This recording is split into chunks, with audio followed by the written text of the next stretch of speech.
beberapa jenis guru, Mas Hendra. Yang pertama namanya guru rupaka. Guru rupaka itu adalah eh, orang tua kita.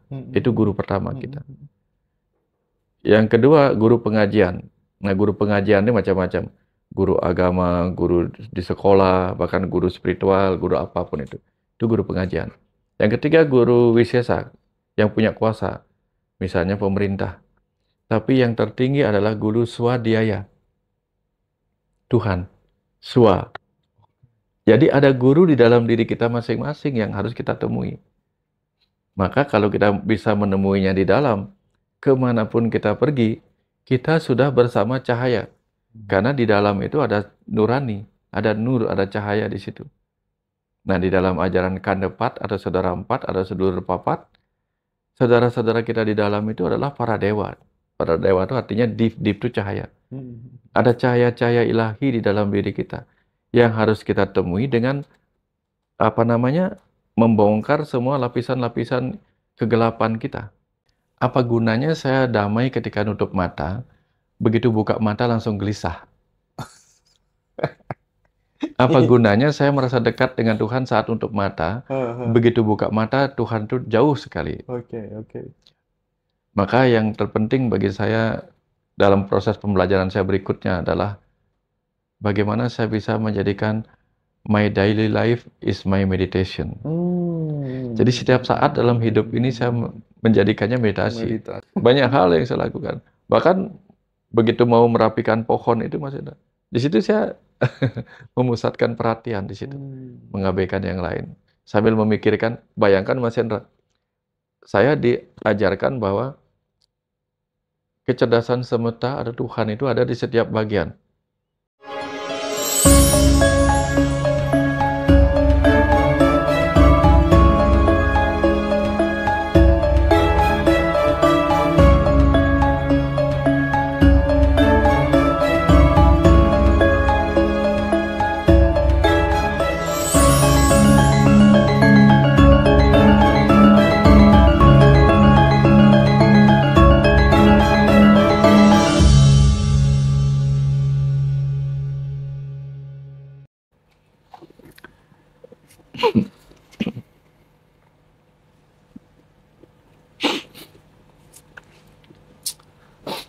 Nah, baik, kita balik lagi bersama guru kita, Bapak Wayan Mustika ya, teman-teman.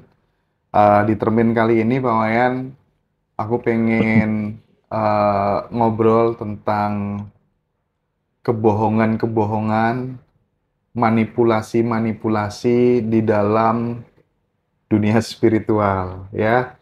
Kita tahu banyak sekali ajaran-ajaran spiritual modern gitu ya, yang dikemas dalam lokakarya, workshops, yang kemudian katanya bisa menemukan pencerahan secara instan gitu ya. Tetapi kan dari yang sudah-sudah cerita leluhur-leluhur, orang-orang yang bisa dipercaya, pencerahan itu kan tidak bisa kemudian didapatkan secara instan, harus melalui sebuah penderitaan dan lain sebagainya begitu ya. Termasuk kemudian membeli barang-barang tertentu yang dianggap punya khasiat gitu ya. Terus mantra-mantra magic yang wah itu tuh gimana Pak Wayan? Intinya kan ngajak pada faktor eksternal gitu. Ya. Banyak orang itu di dalam kehidupan ini sering bersifat manipulatif memang. Kepintaran itu pun bisa memanipulasi. Dan kemarin saya ngobrol sama Kang Abu tentang orang-orang toksik atau bahkan berhenti menjadi toksik. Salah satu ciri orang toksik adalah orang itu bersifat manipulatif. Banyak cara orang manipulatif. Misalnya, orang manipulatif itu mengajak kita seakan-akan terbuka. Terbuka artinya membuka rahasia kita. Setelah kita membuka rahasia kita dengan keluhan-keluhan kita, lalu dia memanfaatkan rahasia yang sudah dia pegang itu. untuk memeras. Ya, ya. Atau ketika dia merasa kita takut pada sesuatu, maka dia mencoba menghadirkan dirinya sebagai pahlawan. Nah, ketika dia menghadirkan dirinya sebagai pahlawan dan membuat orang tergantung kepadanya, orang jadi tidak mau lepas lagi, dibuat tergantung seperti itu, Mas Hendra. Nah, jadi dari sana kemudian kita tahu bahwa banyak orang ketika sudah menemukan zona nyaman kan akan takut keluar dari zona nyaman. Sekalipun zona nyaman itu hanya zona nyaman yang dibangun dari pembenaran-pembenaran. Dia takut keluar dari situ. Nah, yang penting menjadi saran itu adalah pergilah ke tempat di mana kita diajak untuk menemukan diri kita sendiri. Bukan menemukan orang lain sebagai panutan kita, tetapi menemukan diri kita yang di dalam. Ya. Karena begini Mas Hendra, di Bali itu ada beberapa jenis guru Mas Hendra. Yang pertama namanya guru Rupaka. Guru Rupaka itu adalah orang tua kita. Itu guru pertama kita. Yang kedua guru pengajian. Nah, guru pengajian itu macam-macam. Guru agama, guru di sekolah, bahkan guru spiritual, guru apapun itu. Itu guru pengajian. Yang ketiga guru wisesa, yang punya kuasa. Misalnya pemerintah. Tapi yang tertinggi adalah guru swadhyaya. Tuhan. Swa. Jadi ada guru di dalam diri kita masing-masing yang harus kita temui. Maka kalau kita bisa menemuinya di dalam, kemanapun kita pergi, kita sudah bersama cahaya. Karena di dalam itu ada nurani, ada nur, ada cahaya di situ. Nah, di dalam ajaran Kandepat, ada saudara empat, ada sedulur papat, saudara-saudara kita di dalam itu adalah para dewa. Para dewa itu artinya deep itu cahaya. Ada cahaya-cahaya ilahi di dalam diri kita yang harus kita temui dengan membongkar semua lapisan-lapisan kegelapan kita. Nah, karena susahnya membongkar lapisan kegelapan dalam diri kita itulah Mas Hendra, maka sulit orang mendapatkan pencerahan. Kenapa disebut susah mendapatkan pencerahan? Tidak instan, karena pencerahan itu adanya di dalam, bukan dari luar. Ketika yang di dalam itu sudah bersih, dia akan memancar keluar, Mas Hendra. Bayangkan misalnya kita punya lampu. Lampunya terbungkus, terlilit oleh kain. Bukan lampunya yang tidak nyala, tapi kainnya terlalu tebal. Okay. Nah, melepas pelan-pelan lapisan-lapisan tebal yang membungkus cahaya di dalam itulah yang susah. Tidak bisa instan, Mas Hendra. Karena apa? Kita harus membongkar ego kita, membongkar rasa ragu kita, membongkar rasio kita yang mungkin terlalu mudah dipermainkan, dimanipulasi, segala macam itu kegelapan juga, Mas Hendra. Belum lagi ada yang disebut 7 macam kegelapan gitu. Gelap oleh harta, gelap oleh tahta, gelap oleh cinta, gelap oleh keturunan, gelap oleh minuman yang memabukkan, ya gelap oleh kebangsawanan atau keturunan. Banyak macam Mas kegelapan di dalam diri kita itu yang harus dikikis satu persatu. Dan karena susahnya mengikis itulah kemudian orang sebenarnya menjadi susah mencapai pencerahan, Mas Hendra. Jadi kalau ada yang mengatakan, hanya dengan sentuhan kamu tercerahkan. Ya, mungkin yang dimaksud pencerahan yang itu ya dengan menyentuh lampu itu jadi tercerahkan.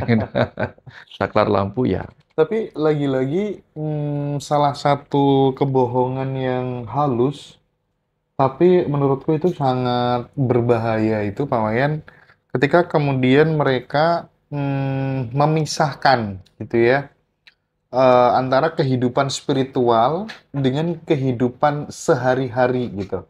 Jadi kehidupan spiritual itu seolah-olah hanya meditasi, hanya yoga di kuil, di altar, di gereja, di tempat-tempat suci gitu ya. Sementara kemudian nyetir mobil tidak ada kaitannya dengan spiritualitas, ngobrol seperti ini gitu ya. Akhirnya konsekuensi logisnya kita makan dengan tidak sadar, kita berbicara tanpa memperhatikan kata-kata, terus kemudian apalagi ya kita bereaksi terhadap sebuah situasi intinya tanpa kontrol, tanpa sebuah kesadaran, itu kan bahaya Pak Wayan. Betul Mas Hendra. Kemarin di Bali itu kan mungkin minggu lalu ya, Sabtu lalu. Sabtu lalu itu adalah hari di mana ada hari raya suci yang disebut Tumpak Landep. Tum, Tumpak Landep. tumpak landep. Tumpak itu artinya ketika hari Sabtu bertemu Oh Kliwon. iya iya iya. Iya. Tumpak Landep. Landep itu artinya tajam, Mas Hendra. Oke oke. Nah, tumpak landap itu datang setelah 2 minggu setelah turunnya ilmu pengetahuan yang disebut Saraswati. Hmm. Jadi, ketika ilmu pengetahuan turun, kita harus menajamkan akal pikiran kita. Maka kita mengupacari diri kita dengan upacara yang disebut tumpak landap. Nah, kemarin saya dikasih pesan yang bagus sekali, Mas Hendra. Ketika saya sembahyang bersama Mas Surya. Dikasih pesan yang bagus sekali untuk dibagikan. Gini. Pesannya itu begini. Di Bali kalau orang sudah merayakan tumpak landap itu, yang dipakai simbol itu keris, Mas Hendra. Nah, keris itulah disuruh saya mengajarkan kepada saya. Nanti bagikan ilmunya ini. Gitu. Bahwa apa? Keris itu, kenapa simbolik ketajaman itu keris, bukan pisau biasa? Karena kalau pisau biasanya yang satunya punggungnya itu kan tumpul, cuma tajam satu sisi. Kalau keris itu kan biasanya dua sisinya tajam. Iya iya. Simbolik apa? Jangan hanya tajamkan satu sisi, tajamkan dua sisi. Nah, di Bali dikenal dengan ilmu dua macam ilmu. Satu disebutnya parawidya, ilmu kerohanian. Yang satunya lagi aparawidya, ilmu duniawi. Ilmu jasmani, ilmu rohani, ilmu duniawi dan ilmu apa akhirat gitu. Nah, dua-duanya itu harus ditajamkan, Mas Hendra. Simbolik keris itu. Nah, kemudian tajamkanlah bahasa Balinya landepang. Landepang itu artinya tajamkanlah. Kalau ilmunya bermanfaat. Kalau ilmunya tidak bermanfaat, landepang. Landepang itu artinya kalau dipisah katanya dia menjadi apa? Landepang, ayo biarkan, abaikan. Jadi kalau ilmunya bermanfaat, maka landepang, tajamkan. Kalau ilmunya tidak bermanfaat, landepang, biarin aja. Nah, dari situ kemudian saya dapat pengertian bahwa apa? Oh, ilmu jasmani dan rohani itu sama-sama penting. Dan ada keris yang berliku-liku. Artinya apa? Untuk mencapai puncak, walaupun kita tajam, untuk mencapai puncak itu ada perjalanan yang berliku-liku, Mas, bagaikan keris itu. Ada juga yang memang lurus-lurus saja. Tapi di sana diingatkan bahwa apa? Kedua hal itu tidak boleh dipisahkan. Ilmu jasmani, ilmu rohani. Banyak orang ngurusnya ilmu jasmani tok. Lupa bahwa dia akan pergi. Tapi ada orang hanya mengejar ilmu rohani, lupa bahwa dia ada di bumi. Lucu kan? Nah, artinya dia begini. Dia beli alat, tapi dia tidak mau mempelajari alat itu. Dia nonton film, tapi dia nggak mau mengerti film itu. Bahkan dia nggak mau, filmnya apa, saya nggak. Pokoknya saya datang ke studio, saya ke sinema, saya nggak mau tahu filmnya apa, yang penting saya sudah di dalamnya dan saya akan tutup mata. Saya lebih baik memikirkan pelajaran sekolah saya. Lah, ada di bioskop tapi memikirkan pelajaran sekolah. Nanti pasti sekolah mikirin bioskop. Nah, kita ini adalah makhluk rohani yang sedang ada di bumi. Maka kita harus mempelajari bumi ini karena bumi ini sendiri adalah ruang kita belajar. Dulu kita belajarnya di alam rohani, sekarang kita belajarnya di alam duniawi. Maka kita harus mempelajari semua pelajaran yang tersembunyi di cerita-cerita kehidupan di alam rohani jasmani ini. Tanpa lupa mempelajari ilmu rohani. Tujuannya apa? Supaya kita nggak terlalu melekat kepada duniawi. Kalau ilmu dunia kehidupan duniawi saja kita nggak boleh melekat, kenapa juga kita harus melekat kepada ilmu rohani? Dua-duanya harus dipelajari tanpa kemelekatan. Harusnya begitu, Mas. Dua-duanya dipelajari tanpa kemelekatan. Tanpa Menarik kemelekatan. banget, sip. Ya. Oke. Nah, terus lagi Pak Wayan, kadang ketika kita berguru gitu ya, berguru sama seseorang gitu, setelah kemudian pada saat acara meditasi berlangsung misalnya ya,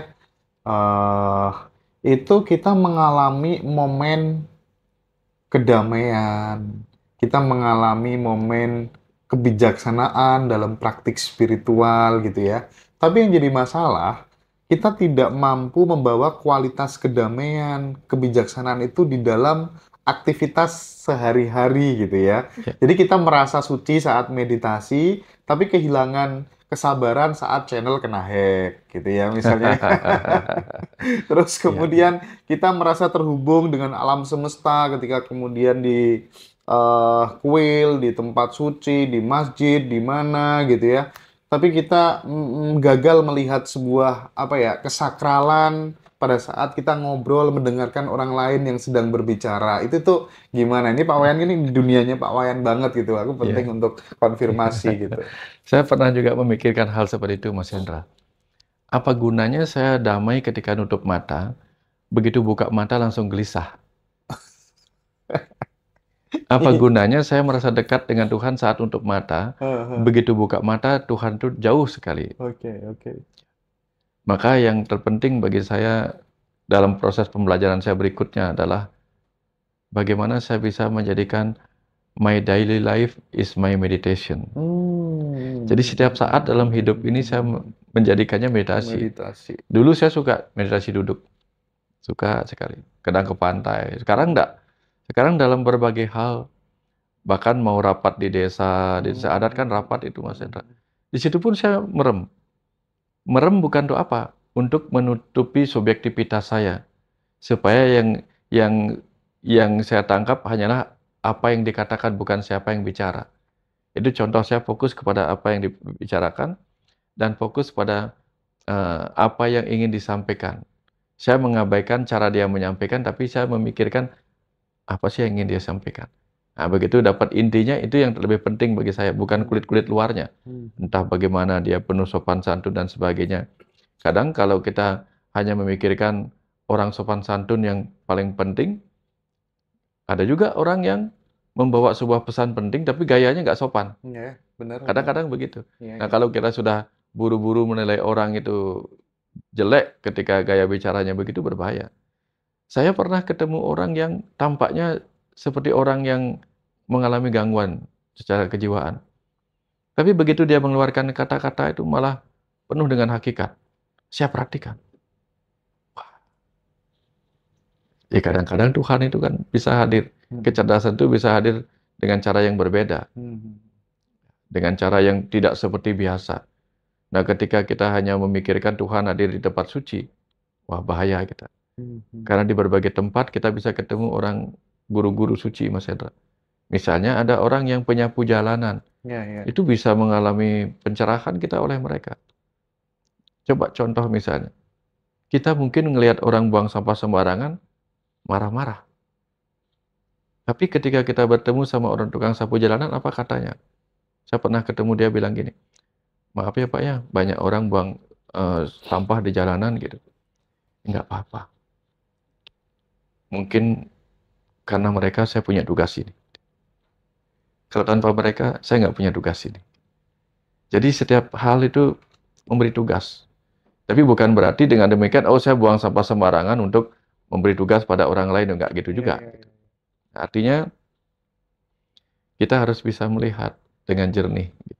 Dalam hidup ini, begitu banyak Tuhan ini memberi kita pelajaran. Tidak harus dalam buku, tetapi dalam cerita. Kan ketika kita nonton film itu kan kita tidak membaca buku. Tapi kita melihat gerak-gerak orang, obrolan mereka. Nah di kehidupan ini kan kita nonton film yang sejati. Film yang sebenarnya dan kita film 3 dimensi dan kita ada di dalamnya. Gitu.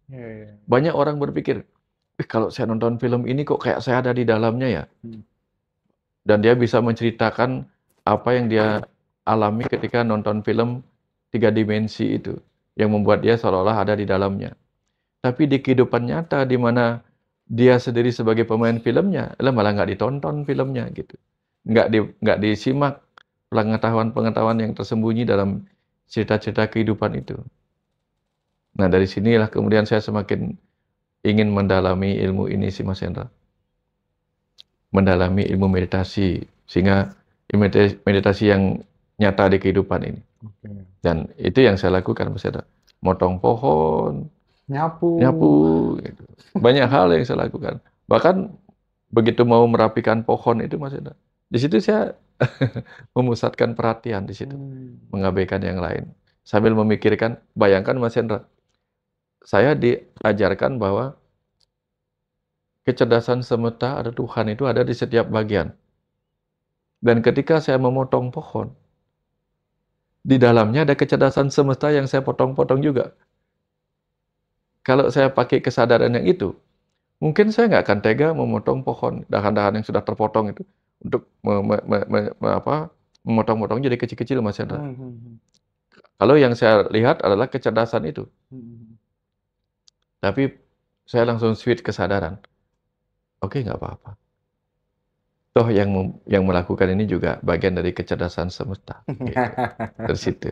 Nah, jadi saya hanya tahu, oh ini semuanya adalah dia. Ya, semuanya adalah dia ya. Ya. Jadi inti kehidupan spiritual yang sejati itu dia menyatukan kehidupan spiritual dengan kehidupan sehari-hari ya Pak Wan ya. Mas Hendra, persis. Oke, dan yang terpenting lagi ketika kemudian kita belajar kepada siapapun guru spiritual, yang paling penting adalah pertumbuhan spiritual itu tetap larinya ke dalam diri, bukan faktor eksternal. Bukan. Gitu ya Pak ya? Bukan. Oke. Nah, aku ada satu pertanyaan lagi di luar topik ini Pak Wayan, mumpung inget gitu ya. Aku kan setiap lihat Pak Wayan makan nih, mohon maaf nih agak-agak pribadi gitu ya. Jadi ketika lihat Pak Wayan makan kan nggak pernah nih mau makan makanan yang bernyawa, daging gitu. Itu ada ceritanya nggak sih dulu, terus kemudian kenapa sampai memutuskan untuk tidak mau makan makanan yang bernyawa itu gimana Pak Wayan? Oh iya Mas Hendra. Dulu saya suka daging. Oh dulu suka ya? Ketika tidak mampu membeli. Saya suka daging ketika tidak mampu membelinya gitu. Dan sangat bahagia ketika akhirnya bisa beli sate, bisa beli ayam gitu. Dan ketika saya mulai sekolah SMA, tamat SMA kayaknya itu, 1989, 20 Mei, itu Hari Kebangkitan Nasional. Itu pas hari raya, bukan hari raya, hari peringatan ulang tahun yang pertama dari Karang Taruna di Banjar saya. Nah, pada saat itu kita mau motong kambing dan penyu untuk pestanya gitu. Dan nggak tahu kenapa semesta membawa saya kemudian datang lebih awal. Jadi agak siang-siang saya ke sana. Banjar masih sepi, nggak ada orang kecuali kambing dan penyu yang di situ. Nah, ketika saya tengok di daerah dapur itu ada kambing dan penyu yang masih belum dipotong gitu. Saya iseng memberi mereka daun makanan. Pada saat saya beri mereka makan, mereka menoleh saya, tapi mata saya bertatapan dengan mata mereka. Yang kemudian yang saya lihat adalah kedua-duanya menangis.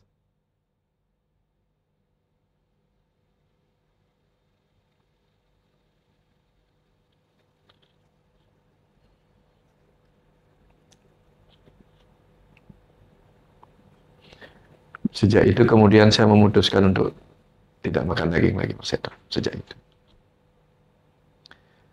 Lalu saya kepikiran untuk, ya saya masih membutuhkan protein. Mungkin dengan ikan boleh, saya bilang begitu dalam hati. Hampir kurang dari seminggu kemudian saya mancing di depannya Discovery itu. Ada karang-karang laut itu. Saya mancing di situ. Tumben dapat ikan besar seginilah, hampir 30 cm lah. Ikan besar dapatnya. Begitu ikan besarnya saya lepaskan dari kailnya, baru mau saya masukkan, dia menggeliat. Akhirnya menggeliat-geliat dan jatuh. Saya mau menangkapnya dan saya jatuh. Saya jatuh, kaki saya langsung lecet-lecet di karang itu, Mas Hendra. Agak jauh ke tengah gitu. Kailnya langsung patah. Lalu saya terduduk, merenung. Akhirnya saya sadar, oke, kalau ikan pun nggak boleh, ya nggak apa-apa. Saya bilang gitu. Itu Jadi yang membuat saya berhenti. lebih pada ada perasaan kasih sayang, nggak tega aja menyakiti gitu ya, Iya, dia itu sih, sebenarnya Mas ya. Hendra, itu. Bukan karena apa-apa gitu Enggak ya. karena apa-apa. Bukan karena ini pantangan, ini berdosa, ini enggak. Saya nggak pernah merasa dulu makan daging nggak merasa paling berdosa. Setelah tidak makan daging tidak merasa paling suci. Tapi dulu ketika belum vegetarian tuh agak komplain juga sama orang yang vegetarian. Komplain sama orang vegetarian. Kenapa juga harus vegetarian? Kita kan butuh ikan dan kita diciptakan bla bla bla. Saya punya pembenarannya. Dan gara-gara akhirnya saya memutuskan itulah saya bisa mengerti, saya tidak boleh menyalahkan siapapun. Semua orang sudah memilih jalannya masing-masing. Semua sudah sempurna di tempatnya masing-masing. Gitu. Yang vegetarian silahkan, yang non-vegetarian juga silahkan. Semua sudah baik di tempatnya masing-masing, sesuai dengan tugas hati nuraninya juga gitu. Oke ya, teman-teman, mudah-mudahan perspektif dari beliau tadi bisa mengawal ya, sebagai referensi untuk mengawal perjalanan spiritual kita bersama ya, teman-teman, untuk senantiasa bertumbuh menjadi lebih baik gitu ya. Sekali lagi, terima kasih banyak ya, Pak Wayan ya. Sama Mas Makasih, Pak Wayan.